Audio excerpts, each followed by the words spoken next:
of the University Women's Caucus. Today, we are making history. For the first time, our Rio Convention adopts a standalone target on gender equality, which in parallel has a strong gender plan of action to support its effective implementation at national and local level. We want to acknowledge to all our champions. Without you, this would not be possible. In 1905, Benjamin Bokaya wrote a dream about a world driven by equality, respect, and justice. More than 100 years have passed, and we still stand here demanding it. But we don't have to wait any longer. The global crisis that we as humanity are facing don't permit us. We urgently need a systemic change. Therefore, let's talk about the uncomfortable. We have spent the last 2 weeks discussing how to conserve the remaining biodiversity that survives our economic models and the power imbalances within societies.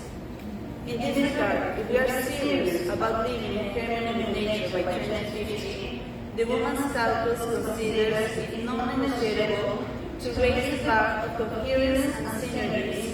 There should be clear and strong political willingness to hold biodiversity laws while achieving other environmental and human rights international obligations.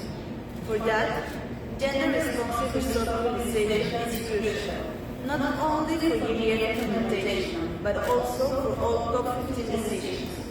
In this line, we do not agree to include biodiversity offsets and credits, because there are false solutions with serious long-term consequences.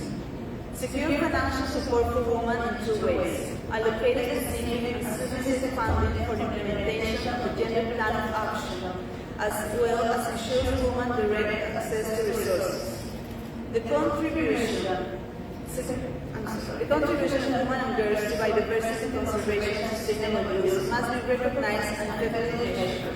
We are not disempowered victims, but rather active shapers, guardians and defenders of biodiversity. Accountability mechanisms should be defined so that parties respond to their decisions and impacts on biodiversity either directly or through their failure to regulate what happens within their jurisdiction, or both, if either is provoked by their citizens. As Benjamin Bokaya imagined 100 years ago, I want all of us to consider whether we will be truly living in harmony with nature in 2050. Please, take a second to answer yourself honestly. We at the Women's Caucus firmly believe that it's possible.